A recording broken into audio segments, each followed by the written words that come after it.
आजकल की भागदौड़ वाली जिंदगी ने लोगों का लाइफस्टाइल बिगाड़ दिया है। बाहर का खाना, वक्त बेवक्त सोना, एक्सरसाइज न करना, जिसकी वजह से कई बीमारियां पकड़ लेती है, जैसे high BP, high sugar, high cholesterol, uric acid, obesity जैसे। लेकिन doctor Phalke's hope diabetes and medical center में ये सारी बीमारियां न सिर्फ कंट्रोल होती है बल्कि रिवर्स भी होती है। अब तक हजारों पेशेंट को ठीक कर चुके डॉक्टर रमेश फाल्के का कहना है, सिर्फ अच्छी डाइट और सही वर्कआउट से भी सभी लाइफस्टाइल डिजीज भी ठीक हो सकती है।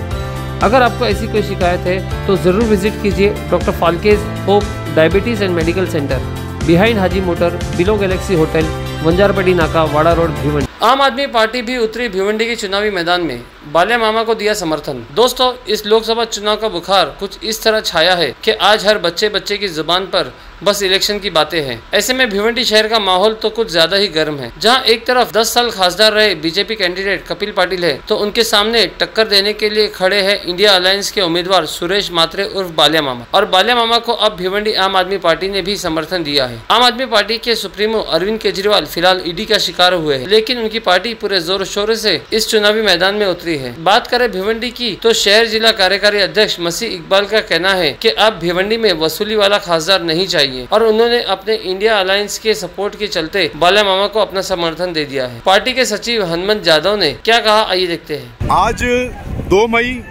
बाल्या मामा के फॉर्म सबमिशन का डेट, और आज हमारे साथ में आम आदमी पार्टी भिवंडी शहर के महासचिव एडवोकेट हनुमंत जाधव साहब मौजूद हैं। एडवोकेट जाधव साहब, आज जो इंडिया आघाड़ी की तरफ से सुरेश महात्रे उर्फ बाल्या मामा का जो फॉर्म नॉमिनेशन का जो डेट था, हमने देखा काफ़ी क्राउड भिवंडी में, आधी भिवंडी, हमें तो ऐसा लगता है कि आधी भिवंडी उठकर और ग्रामीण के लोग बड़ी संख्या में, लाखों की संख्या में यहाँ पर उपस्थित रहे। तो आपका और आम आदमी पार्टी का भिवंडी शहर में क्या योगदान रहेगा इंडिया आघाड़ी के लिए? आज जो नॉमिनेशन फॉर्म भर दिया है बाल्या मामा ने, और अपनी इंडिया गठबंधन में आम आदमी पार्टी शामिल है, तो समझ के चलो आम आदमी पार्टी का एक कार्यकर्ता 1 लाखों के बराबर है, और वो कैडर बेस कार्यकर्ता है और ईमानदार कार्यकर्ता है। आम आदमी पार्टी अपने तन मन धन से उनके कार्यकर्ता गठबंधन का, इंडिया गठबंधन का काम करेंगे। और आज जो लग रहा है लाखों के तादाद में लोग आए हैं, ग्रामीण भाग से आए, सिटी से आए हैं, और आज नामांकन पत्र भर दिया है। तो ये सोच लो कि भिवंडी के अंदर 200% बदल होने वाला है। भिवंडी ही नहीं बल्कि पूरे महाराष्ट्र में भी इंडिया गठबंधन की लहर है, और कम से कम 35 सीटों जितने जा रहे हैं इंडिया गठबंधन के महाराष्ट्र के अंदर, पूरे देश के अंदर भी इंडिया गठबंधन की सीटें जीतने वाली है। इसीलिए नरेंद्र मोदी इतने दौड़ रहे कि महाराष्ट्र में कभी उन्होंने इतने सभा नहीं लिया था, लेकिन वो 2-3 दिन में, 4 दिन से महाराष्ट्र में मुक्काम कर रहे नरेंद्र मोदी, कि उनके मन में डर पैदा हुआ है कि महाराष्ट्र के अंदर बीजेपी हारने वाली है और 100% हारने वाली है, ये पक्का है। और भिवंडी की जो बात है, निसर्ग का एक नेम होता है कि हर 10 साल के बाद बदल होना चाहिए, लोगों को बदल मांगता है, तो भिवंडी के अंदर जरूर बदल होने वाला है। 10 साल के बाद अच्छा खासदार भिवंडी को मिलने वाला है, काम करने वाला खासदार मिलने वाला है, गरीब को सबको साथ में लेके वाला खासदार मिलने वाला है। ये मैं 200% गारंटी के साथ बात करता हूँ। जाधव साहब, अभी जो रुझान हम देख रहे हैं भिवंडी शहर में, इंडिया आघाड़ी के कैंडिडेट सुरेश महात्रे बाल्या मामा का, तो ये कितने % वोट की मार्जिन से जीतेंगे सर? ये सामने वाले से, अपोजिट वाले से कम 4 या 5 लाख वोटों से ज़्यादा जीत जाएंगे, ये मेरे को खातरी है। क्योंकि मैं कानूनी क्षेत्र का स्टूडेंट हूँ और विद्यार्थी हूँ। मेरा कर्म है कि स्टडी करना। जो मैं स्टडी किया है पिछले 6 साल में, लोग बहुत भारी मतों से घर के बाहर निकल के सुबह 7 बजे से लाइन लगा के वोटिंग करने वाले हैं और बाल्या मामा को जीत के देने वाले हैं। सर, अभी जैसा कि आपने बताया नरेंद्र मोदी जी के बारे में कुछ 2 बातें आपने कही, तो आज पूरे देश में एक क्रोध है, एक लोग अभी जहाँ पर भी वोटिंग हो चुकी है, तो वहाँ पर हमें देखने को मिल रहा है बीजेपी के खिलाफ एक जनता में आक्रोश है, और इस आक्रोश को हम वोटिंग में तब्दील होते हुए देख रहे हैं और ऐसा रुझान भी नज़र आ रहा है। तो जिस तरह से इन्होंने केजरीवाल जी को अंदर कर दिया बिना किसी जुर्म के, और संजय सिंह को भी 6 महीना इन्होंने जेल में रखा, तो आपको नहीं लगता सर ये सरकार जो तानाशाही पर उतारू हो गई है, तो इसे जाना कितना ज़रूरी है? ये देखिए, अपने भारत की जनता है ना, 2 कदम पीछे है, 2 कदम पीछे है हुकुमशाही में जाने के लिए, गुलाम होने के लिए।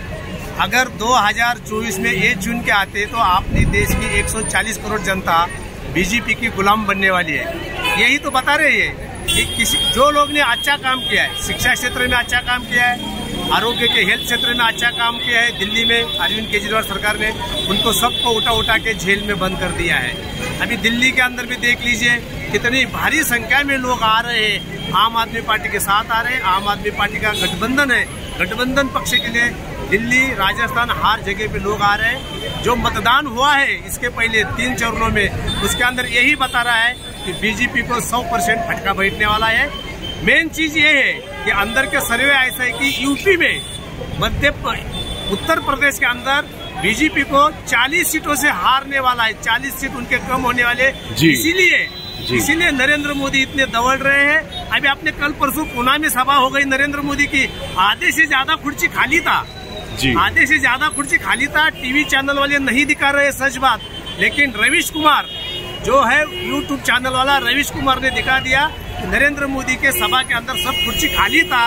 ये सब कुर्सी खाली देखने के बाद वो लोग घबराहट हुए हैं कि महाराष्ट्र के अंदर जितना चाहिए, उनको लगता है महाराष्ट्र जीतेगा तो जीतेगा। लेकिन ए टाइम 100% महाराष्ट्र ये शाहू फुले आंबेडकर की भूमि है, वो बीजेपी को 100% हरा देगी, क्योंकि उन्होंने 10 साल में कुछ काम नहीं किया है। जो लोगों के साथ वादे किए थे सब वादे झूठे निकले, सब लोगों को फंसा दिया है। एक भी वादा 2014 में जितने वादे किए थे उसमें से एक भी वादा नरेंद्र मोदी ने पूरा नहीं किया है। इसलिए महाराष्ट्र एक क्रांतिकारी भूमि है, महाराष्ट्र से क्रांति चालू होती है देश के अंदर, इसलिए वो महाराष्ट्र के अंदर वो 100% हार जाएंगे।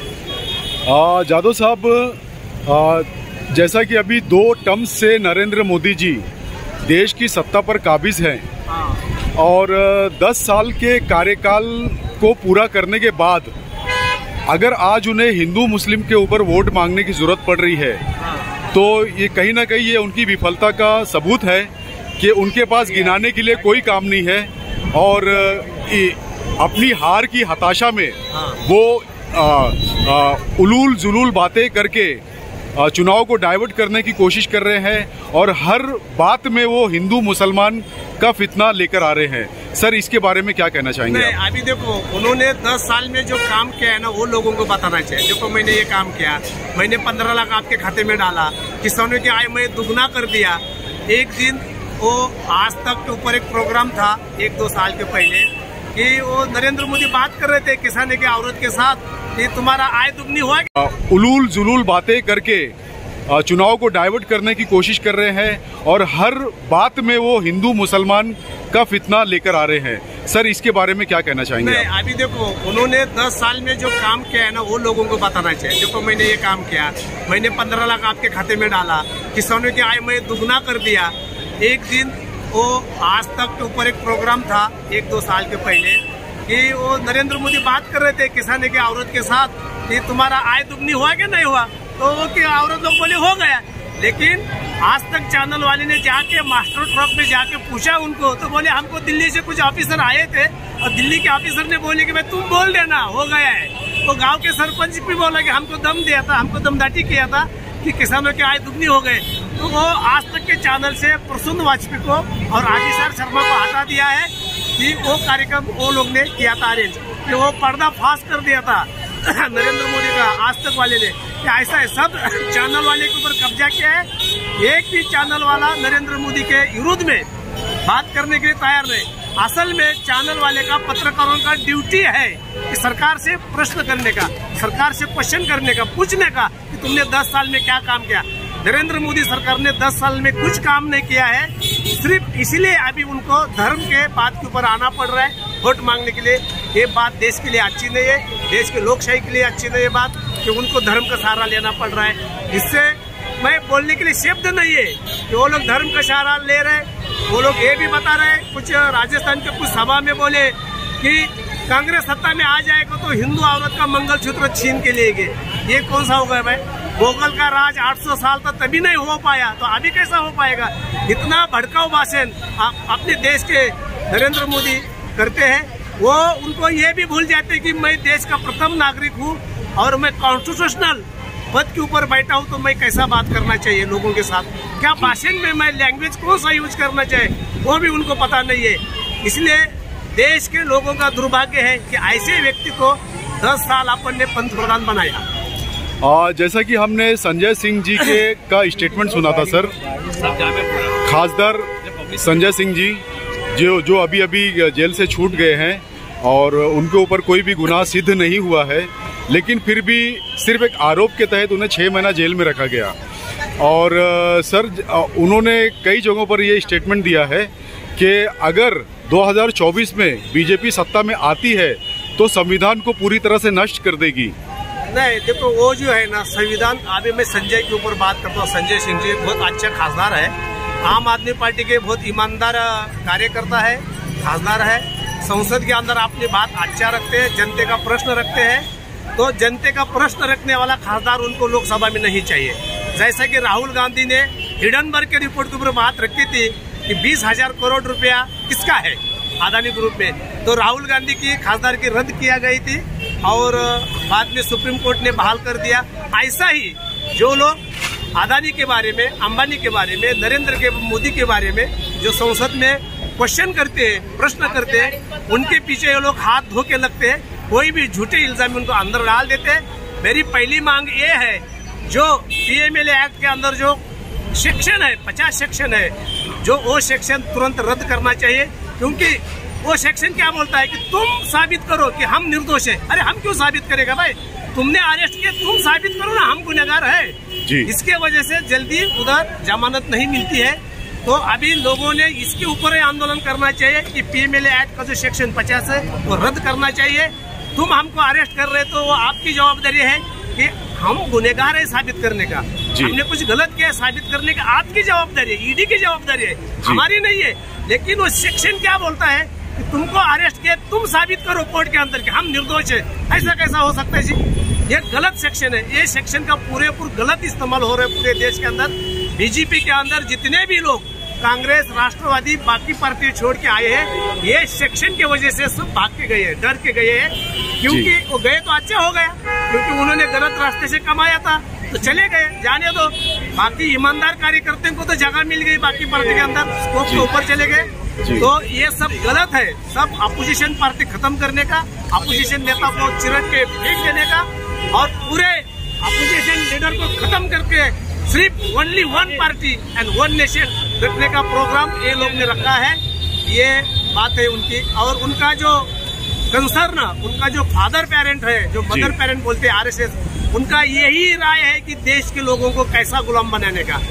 वो जो उनका जो ग्रंथ है thoughts, bunch of the thoughts, उसके अंदर यही लिखा है कि जो 96% जो लोग हैं उनकी संपत्ति पाने का अधिकार नहीं है, उनको शिक्षा लेने का अधिकार नहीं है, उनको स्पीच देने का अधिकार नहीं है। ये सब खत्म करने की तरफ ये धीरे धीरे जा रहे हैं। अभी 90% 10 साल के अंदर ये आरएसएस और बीजेपी सक्सेस हुए हैं इसके अंदर। और अभी अगर ये 2024 में चुन के आ जाएगा तो जरूर वो लोग सक्सेस हो जाएंगे।